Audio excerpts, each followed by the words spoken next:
Back in 2009, Chris Johnson did something only a handful of men in NFL history have ever done. That 2,000-yard mark, hitting 2,006 rushing yards in a single season. And frankly, he looked damn good doing it. That baby blue Titans jersey, that straight line speed, the hair, the nickname CJ2K painted across highlight reels for a generation of football fans. And that's why it was so hard to see that this week, Chris Johnson sitting across from Michael Strahan on Good Morning America, using his eyes, just his eyes, to trigger a computer that speaks for him because he has ALS. And it has already taken his ability to do little things like grip a coffee cup. In 2025, at the age of 39, Johnson was diagnosed with ALS, the disease progressing so rapidly that he now uses his eyes to trigger a speech-generating device to speak. Why do you want to share this now?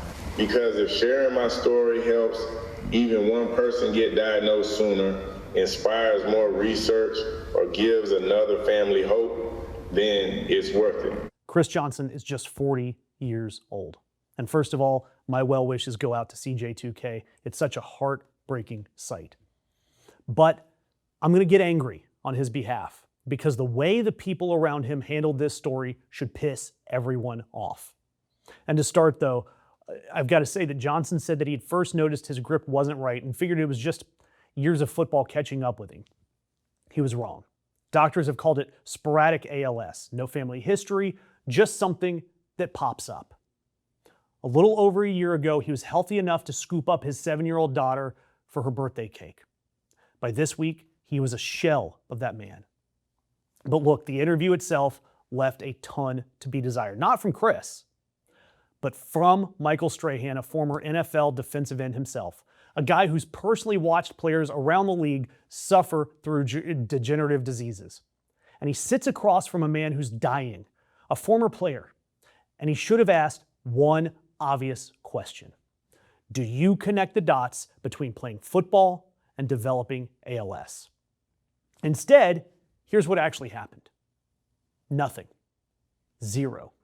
Sports writer Jeff Pearlman, who has spent years covering football's health crisis, called it grotesque. And he's right. I mean, he said that it was irresponsible and grotesque not to raise that question. And the number of times Michael Strahan asks Chris Johnson about this, zero. Pearlman went further, calling Strahan one of the great cowards on television for sitting there acting heartbroken on camera while never once asking the actual question that might matter to the next family watching. Now, why? Why would a former player, paid specifically to talk about football for a living, somehow forget the one subject that might actually matter here? And I'll give you a hint. It's not a conspiracy, it's a checkbook. Because a few months ago, ESPN officially finalized its purchase of the NFL Network, NFL Fantasy, and the Red Zone distribution rights from the league. And as part of that deal, the NFL now owns a 10% equity in ESPN. Strahan works for ABC, ESPN's sister network under the same Disney umbrella. So when Michael Strahan sits down with a man whose body is failing because of football, he isn't just declining to ask a hard question. He works for a company that is now literally partly owned by the league whose very product may have caused the disease in the man that's sitting across from him. And look, none of this is new. We've had all of these studies about head injuries, CTE, and the NFL knew about the link between repetitive head trauma and degenerative brain and nerve diseases since the early 2000s. Researchers at Boston University, they have a CTE center. They found in a study released in 2021 that professional football players are roughly 4 times more likely to develop ALS than the general population. 4 times more likely. And the league's track record of using that kind of research is well documented, and it's not pretty. You had the landmark book and documentary League of Denial, laying out more than a decade ago how the NFL's own internal committee spent years trying to discredit scientists raising the alarms. The Union of Concerned Scientists, they've got their own write-up of the league trying to intimidate researchers studying the link. And this isn't a fringe theory or a shadowy conspiracy. It is a documented, repeated pattern.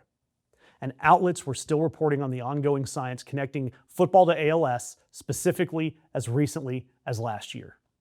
So when Michael Strahan has the nerve to sit across from a dying former player and skips the one question that has been documented for 2 decades, it's not an oversight.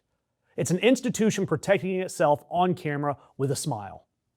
And to be clear, this isn't a one network problem. Nearly every major broadcast partner covering the NFL also pays enormous sums to the NFL for the right to broadcast it, which means nearly every sports desk in the country has at least some financial incentive to keep the product looking safe and heroic, instead of asking who's getting hurt to make the highlight reel. Strahan and ESPN, they just happen to be the most literal version of it this week, with that actual ownership stake attached to it. And Chris Johnson, he's not the first name to come out of this exact locker room. His own Titans teammate from 2010 to 2012, Tim Shaw, he's been fighting ALS.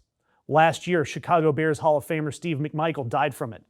And Saints legend Steve Gleason has spent the last decade turning his own ALS diagnosis into the loudest advocacy organization in the sport, because no one else seems to want to do that job. So here's my question for you, and I genuinely mean this.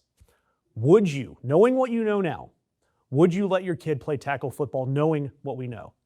I've got a daughter. She played a season of flag football, and as somebody who loved football, even that worried me. And I'll tell you, look, I played high school football. I was concussed several times, and I am worried about all of this. I am. Fun little side note, that high school football team I played on had Packers legend, the guard Josh Sitton there, but also WWE superstars Roman Reigns and the Uso brothers. With all of that talent on the field, we were a terrible football team. But I want to hear from you guys. I want to hear what you think about the safety of football going forward, because I think a lot of you guys have already quietly made up your mind. Look, Chris Johnson, he said he is sharing his story so that it might help even one other family get diagnosed sooner. And at least the person interviewing him, the least they could do was ask the question that might actually get someone funding the research that saves the next guy. Do me a favor, subscribe, because somebody's got to keep asking the questions that all these corporately owned anchors won't ask.